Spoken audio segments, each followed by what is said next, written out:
Okay. Good evening, everyone. Today I will be presenting this paper of AutoSmart, an efficient and automatic machine learning framework for temporal relational data. It is published in the KDD 2021. So this is the outline of the entire presentation. And temporal relational data is widely used in real-life applications. So as such, we have like online advertising, recommender systems, and etc. All of these, they use a lot of those data. And for that, the automatic machine learning framework for it is needed. So here are some just some examples of showing what those data can be done. So first one is about online advertising, recommender system, and also some of the marketing analysis. So what exactly is, what are temporal relational data? So they basically, they are like a form of a main table describing the info about the key IDs and also several related tables containing the auxiliary information. So here I give you an example of what is a temporal relational data. So basically we have this main table, which there's the user ID, the item ID, and the location and time. So pretty much this is like a person.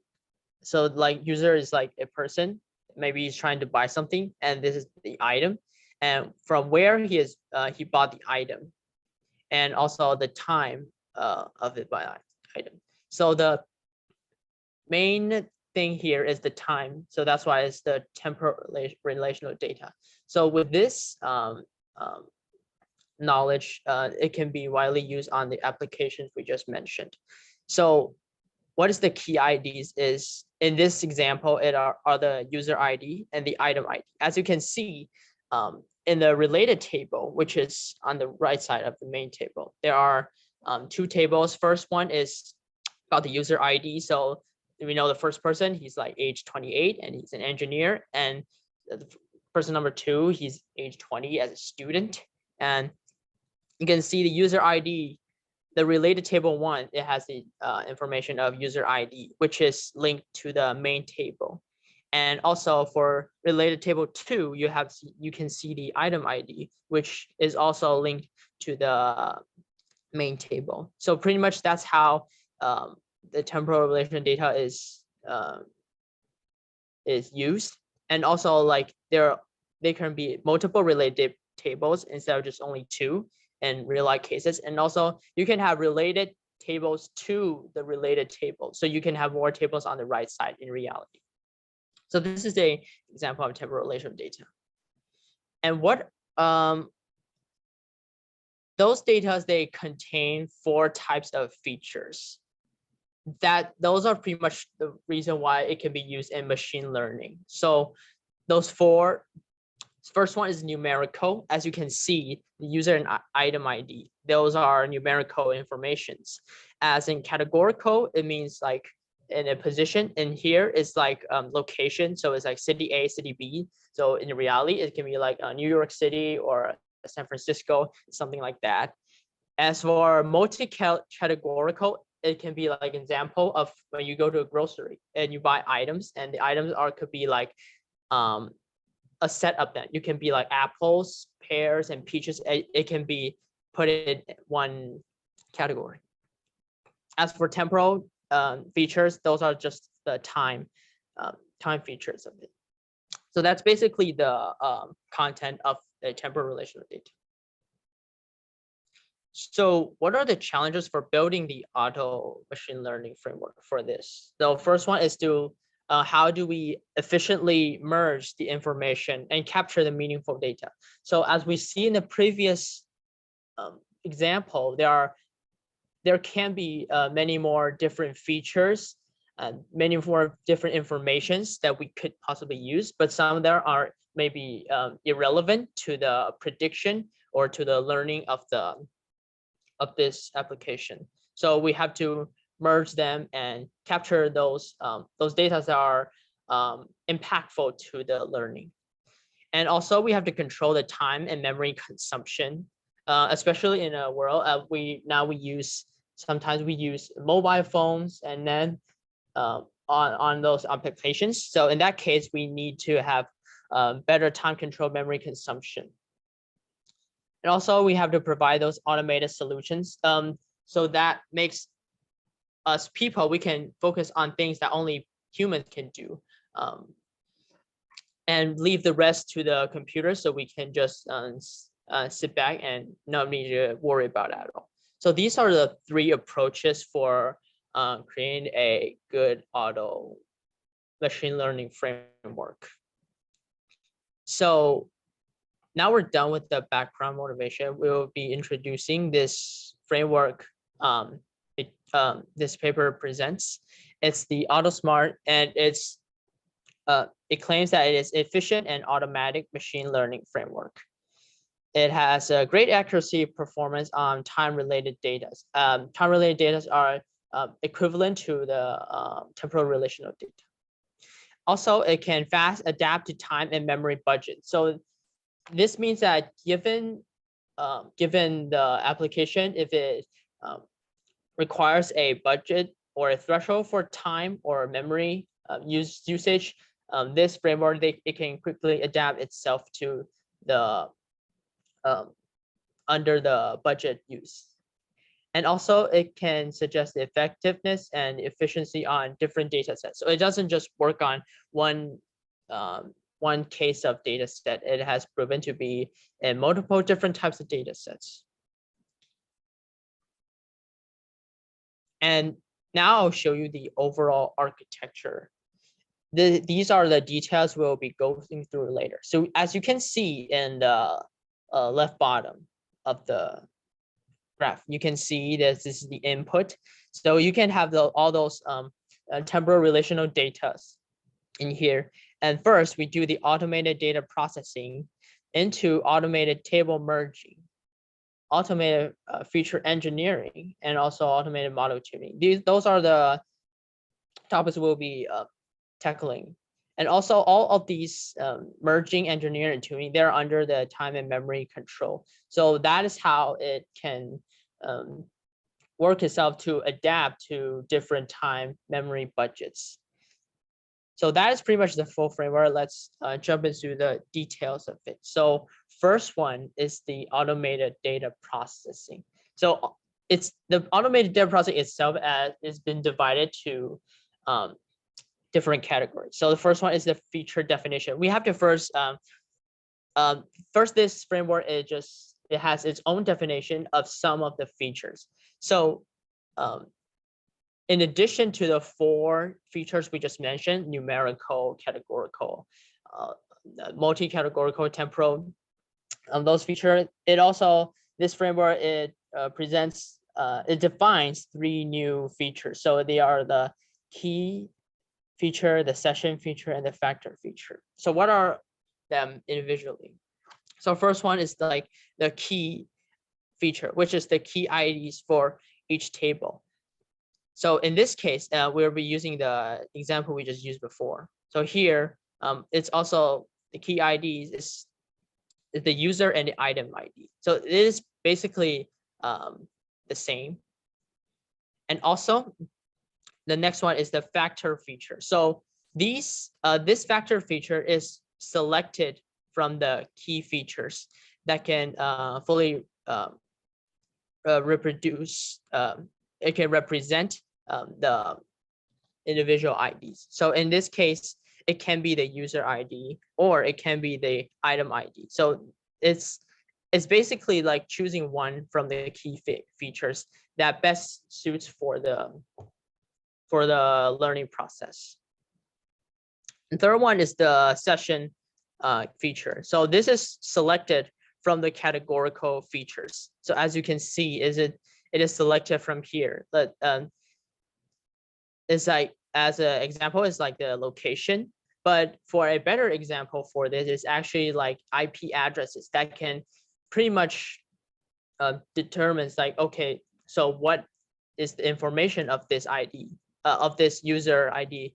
it's the IP address. So the session feature is basically showing a categorical feature that can represent the corresponding user.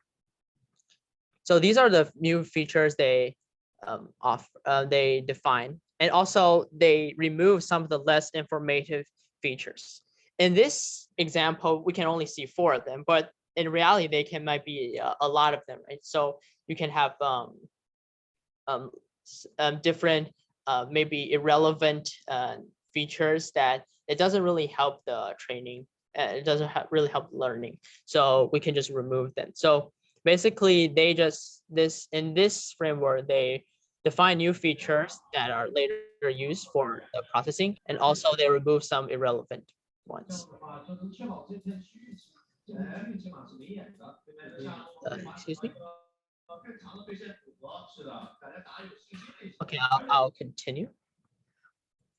And so now we're not done with the automated data processing. So after the feature definition, we have the feature processing. So we pretty much have to encode the categorical value to numerical. So in this example, we have go to the grocery store. We have 0 represents apple, 1 represents banana, 2 represents peach. So all those can be turned into numerical values. So it would be better for later machine learning. So, but because we can't just use raw data, categorical raw data to do the learning.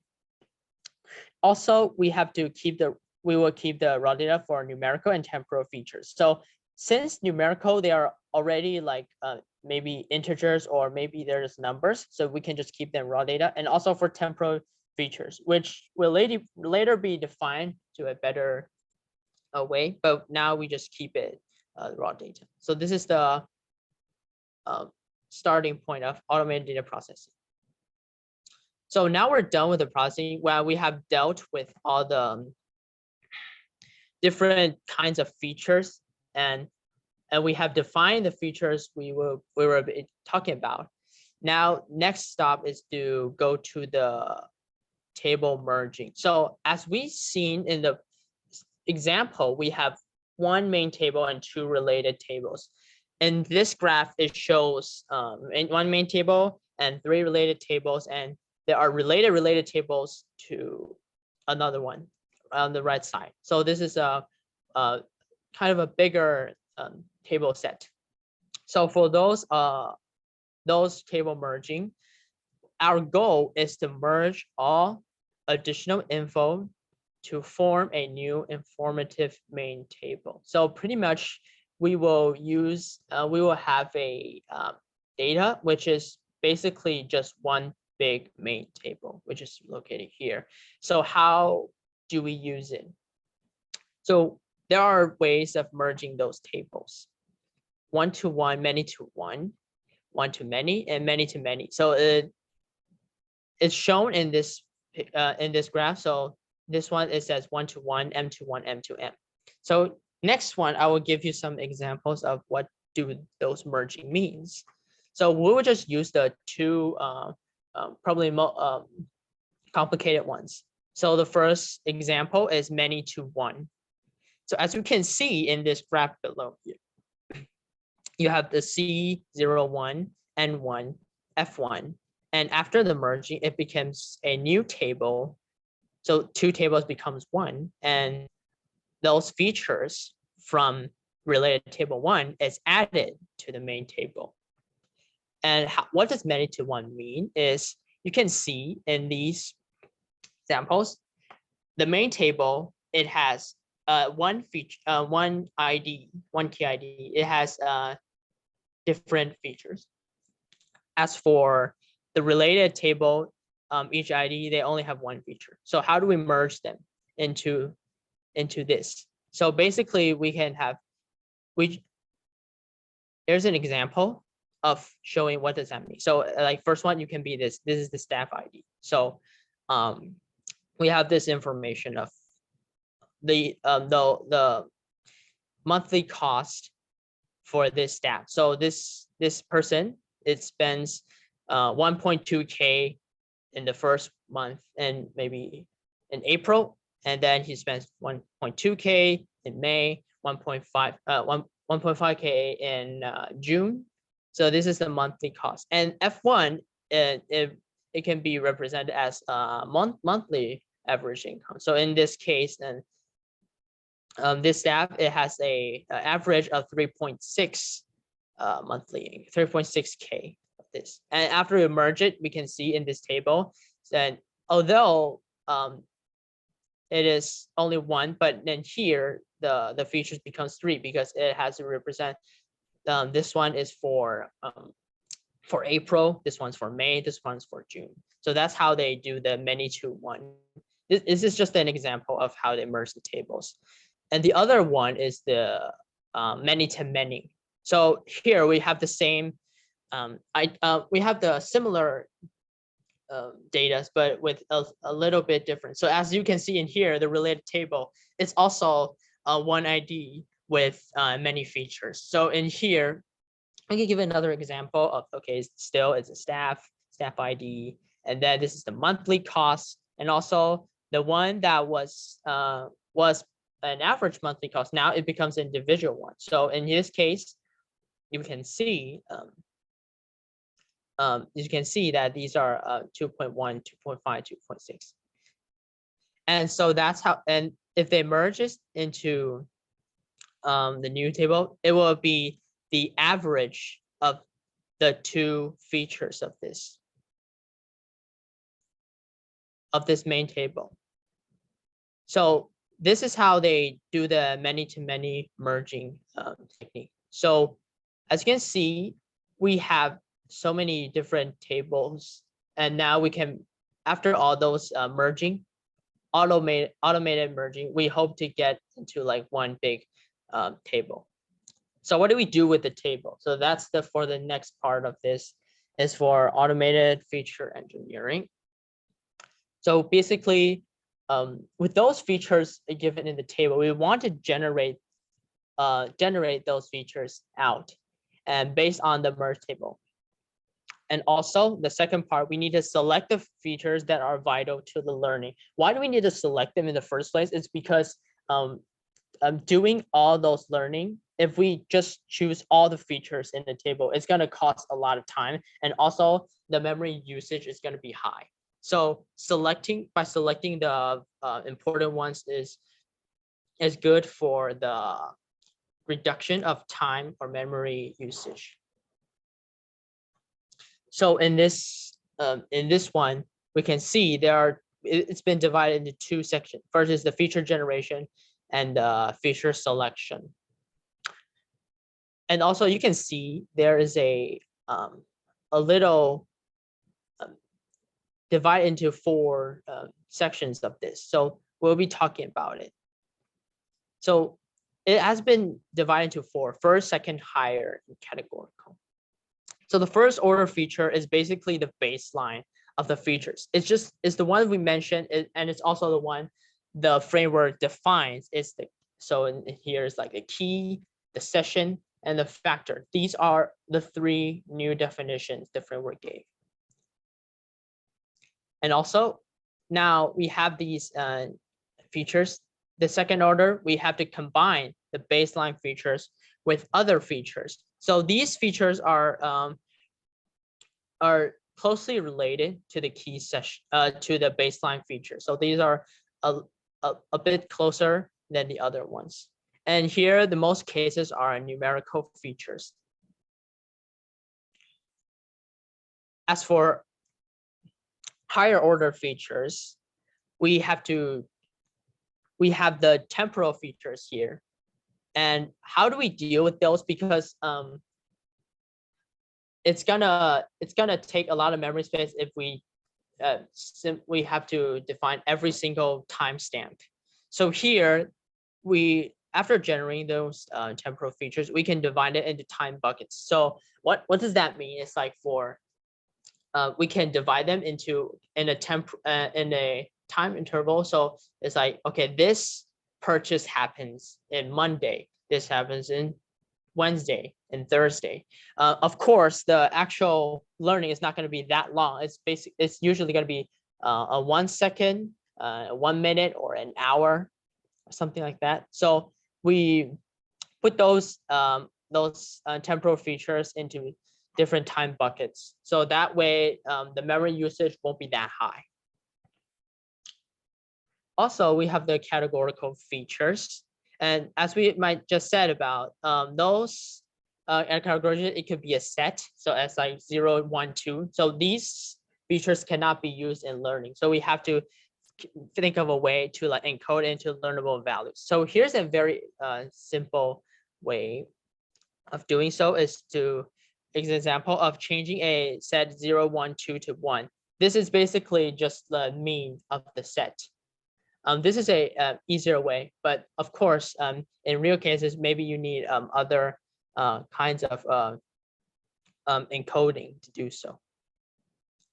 So this is the automated feature engineering. Basically, we use this section. We just use the main table we just used, and then we generate all those features and get them into the and select those few features better for learning. And then for the next part, we can do the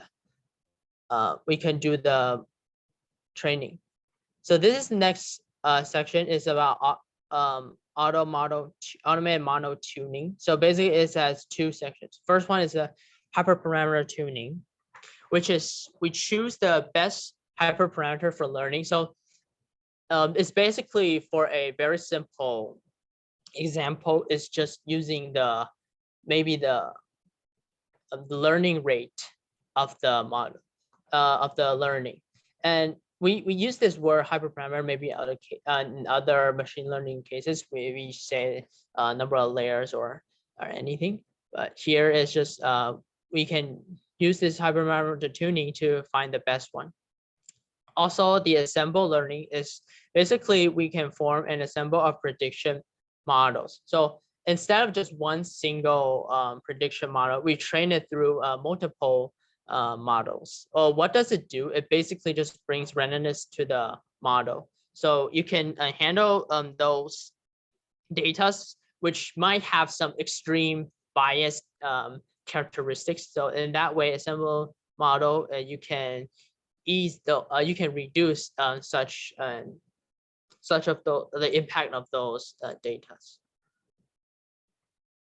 So that is basically the entire framework of the entire framework. So basically we just go through the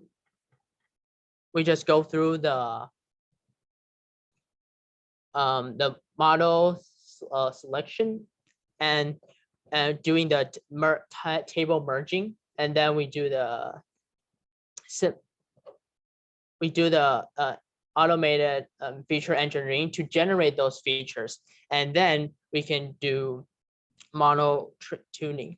So all these features we can get a learning model that that is capable of predicting what those features represent. For example, as we mentioned in the case application cases. So that's pretty much the framework design of it. And now I will give you the implementation of this set. So this is based on a 2019 KDD Cup challenge for auto machine learning. So it is regarded as one of the biggest competition in terms of showing the performance of a framework. So in this case, it's about auto machine learning. So this AutoSmart is one of the contestants. So we have those computational resource, which is a 4-core CPU with 16 gigabytes memory. And also the metric of the competition is the accuracy. And AUC is area under the curve. It basically just shows the accuracy or the performance of the framework if it is rated between 0.5 to 1, because if it's 0.5, it's basically you're just guessing, right? Because we flip a coin, we guess if it's heads or tails, it's 0.5. So usually, in general, there's no way a framework is going to be below 0.5. And the score is shown as here. So this is the AUC of your own framework. And the AUC base is the one provided by the sponsor. And the max is the highest AUC among the contestants here. And we get the average score, which is because there are they are given the 5 data sets for one round. So here are the 5 data sets here. So as in you can see, this data set contains the training samples, testing samples, the number of features, the label distribution, the related tables I was just mentioned in the time relational data, and the time budget of this. So these are the data sets. And now we will see the results of this. So first is the feedback phase. So pretty much this part of it is just basically you use it to train out 5 public data sets under it. So here's are the pretty much the top 10 contesters of it. So as you can see, this AutoSmart it pretty much reigns supreme in this competition. You can see 1.0, it means you're the highest. So of course you're gonna be the 1.01. Then the others contestants, they only win 1 with deep wisdom in set 4, but AutoSmart is also very close to perfection. So in this one, you can see AutoSmart with his structured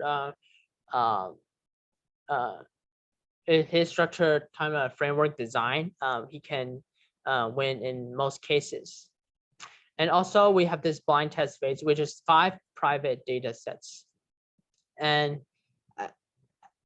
as same, you can see as for here, the AutoSmart performs is still relatively the best among all of them. And it has the average of 0.9. And now the next one we'll be talking about is the memory usage before and after optimization. So as we mentioned, a well-designed framework, we should have we should adapt to time or memory usage of based on the requirement of the application. So here we have this graph. It's about the red one is the before the optimization, and the blue one is after the optimization. So the PRE here is the pre-processing. FE is feature engineering, as we mentioned, is just generating the how to generate and select the correct features and the vital features. And hyperparameter optimization is the one we just talked in the auto tuning part. And this is the assemble modeling, which is also a part of the model optimization. And then after the prediction. So in this graph, you can see that the memory usage of this, it starts from being around 7 gigabytes here. And after the optimization, it can lower itself to 5. And even with this adaptation, you don't really use that much more time in the entire process. So basically, this framework, the AutoSmart, it can adapt itself to different. It can adapt itself to the correct memory usage requirement. Also for time use for feature generation, and this is basically in the competition, it has go through many different methods of how to train the data. So it's Python, NumPy, and Pandas. So they came up with the best one is Python optimization, Python plus the optimization. So as you can see, between the case, just by the cases of Python, you can see the time use is it has improved very much from the original Python after the optimization. So we can see that this framework, it has it has overall better performance and average accuracy and memory usage, and also in time consumption. And so I'll be going to my conclusion. So the first one is this paper introduced the AutoSmart, which is an efficient and automatic ML framework for temporal relational data, and it can effectively mine useful information. The mine is just for the word for mining here. So it can capture the right information, select the better features for learning. And also it has self-tuning on given data sets with the time and memory budgets. So without any disturbance or any given requirements, it can perform better with those adaptations. And also it have extendable to data sets with larger scales or some extreme cases. And that is pretty much my presentation. Are there any questions?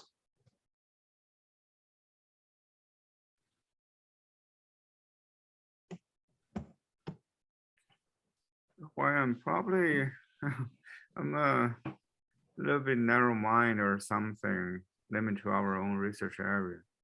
But I didn't quite get this paper, honestly. Even you present the things, it's like you better structure all the things in a table than Yes. something like that, then probably it's going to help. You know, you can do easy machine learning in terms of probably, I don't know, the learning algorithm can figure out the temporal relationship.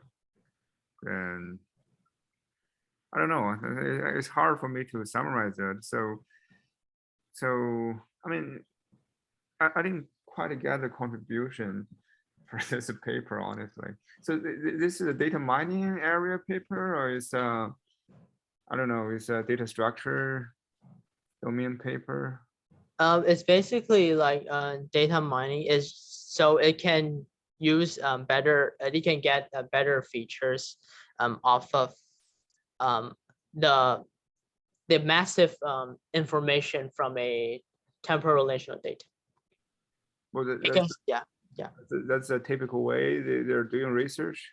I mean, they just I don't know, try to merge different tables with different data information into a big table and use some basic average and mean. Yeah, so as for this this goal for like the competition is like auto machine learning. So that is basically their goal is to create to generate a framework that after you input some temporal informational data, you can get a better prediction on what the buyer or the information it indicates. So it's like, oh, what does user ID 1, is he gonna buy this item or so? So that's why it's pretty much used for some recommendation system, something like that. Yeah. So it's more like a database, or it's a bit like I don't know, it's like data structure database paper. I mean, you said you can save memory, but I didn't quite catch you by how you can save the memory. Oh, okay. So in the part where it's discussed about the automated feature engineering, which is right.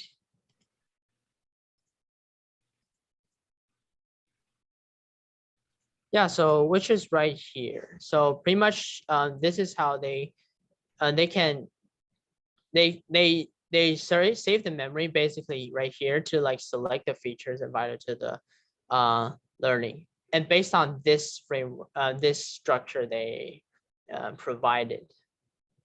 So they just they can divide this into like first order, second order, higher order, and all those features can they represent different informations.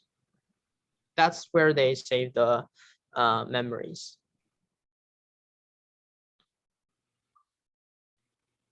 Okay, I mean, if you want to, okay, if I wanted you to categorize this paper to a bigger research domain, are you going to categorize this paper to database, software engineering, data management? What kind of categories of research you're going to classify this paper to? And also, I want to know why you want to pick up this paper. It seems a little bit far away from our own research. I think because they pretty much they mentioned about this auto machine learning thing. So if we can use this the framework or the structure they provided, we can use it to maybe enhance some of the The learning process. machine learning process. Yes, we can Develop enhance the the learning process. process. Yeah, especially those features selection, because But yeah. their assumption is those features are known. For most of the trainings we're using, we need to extract the feature first, right? So later, and I don't know, probably you go through multiple layers and Yes. it's different from this one. This one is like, okay, I think either we call it a feature or call it an attribute. I think it's more like an attribute, right? That the guy purchased something, Yeah. Yes. use which website at what time. It's more like attributes more than feature, right? So, Oh. but still, which kind of which category of research is this? I mean, this is a So I would categorize into like data mining or data discovery, data this. knowledge discovery and data mining, pretty much. It just because we can because as you mentioned, all those data they are pretty much already known, so we can extract those known information into tools we can use for training for machine learning.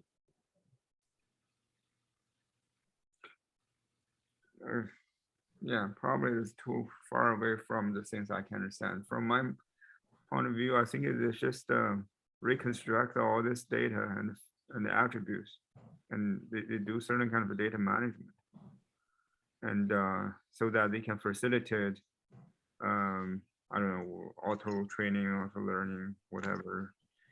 But it's hard for us to find, why this one is going to work. If you don't follow this approach, why it doesn't work? Why, if you use some other approach, it will be better than this one or it will be worse than this one? How can you justify that?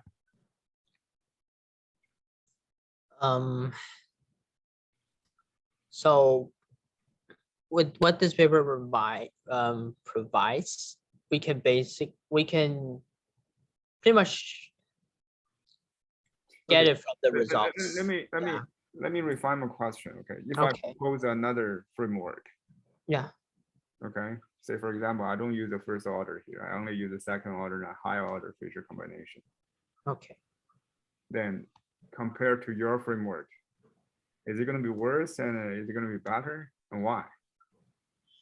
That's the reason why I said it's difficult for me to justify why this paper is good.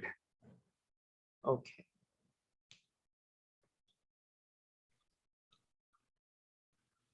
It's not like, for example, when we talk about the learning and convergence analysis, we can either analyze that from the complexity point of view, 1/t or something, some other things, empirical point of view. Okay, I can show, generally it looks very good, right?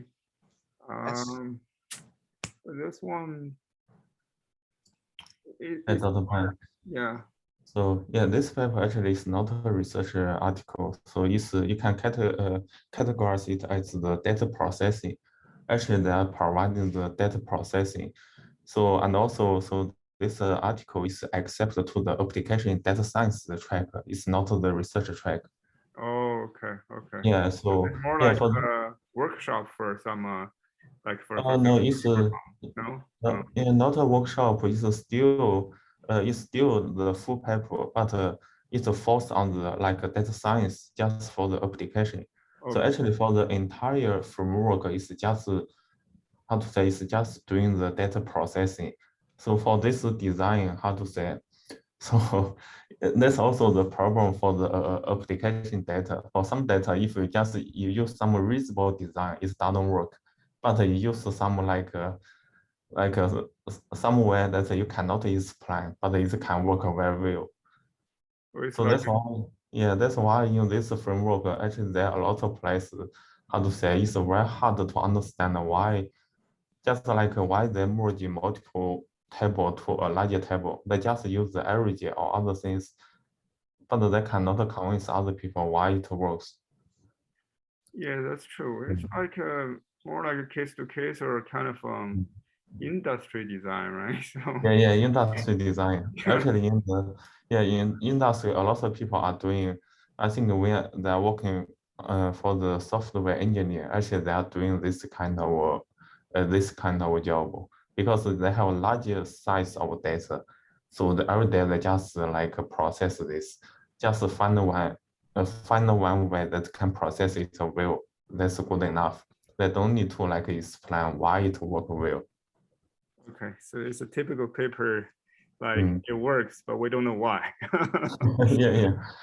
Actually, like so also confuse a lot of points. They mentioned this temporal relation data, but actually they did not like have some specific design for this temporal data.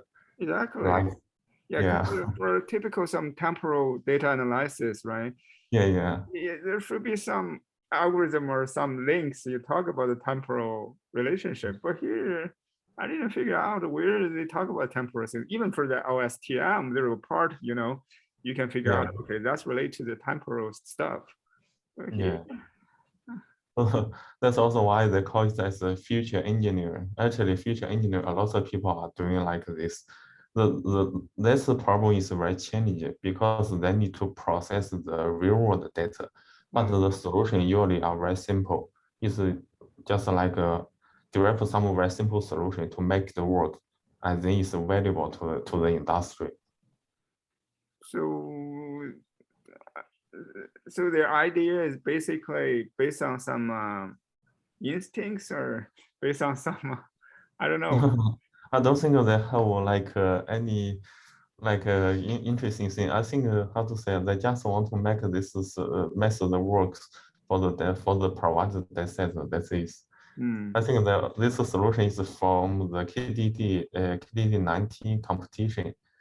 Typically, they provide the data set. Okay, you process this data set. No matter what way you process it, you can have the very good performance. I think that's good enough. Okay, it's more like from heuristic and trial, right? Yeah. Not like Yeah. Okay then. Yeah.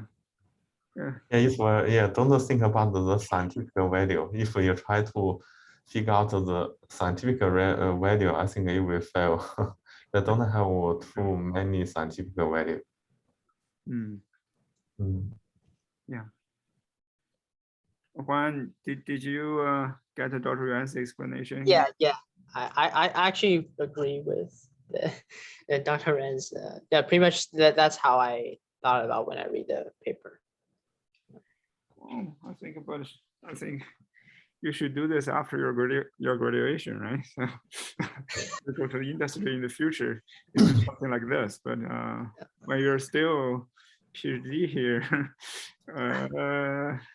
But actually, this direction can also publish the top article.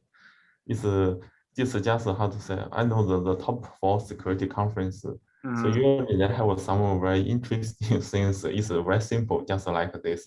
Just like they have a large scale analysis, like for some, what's that called? Cyber bug in the tweets. They just analyze this event. There's no scientific contribution. They just like do the data processing. But some people they still think it's very valuable. Okay. Yeah. But still, I feel it's like one-time thing, right? It's not. Yeah, one-time thing. Right. It's like if you do this, we can organize a team of 2 or 3 students to work on that for 1 month. They give a solution. And after that, nothing. Right. Yeah. It's not like you can do another paper about this. Yeah. Yeah, it's very hard to continue. Yeah. Mm. All right then. Any other questions, guys?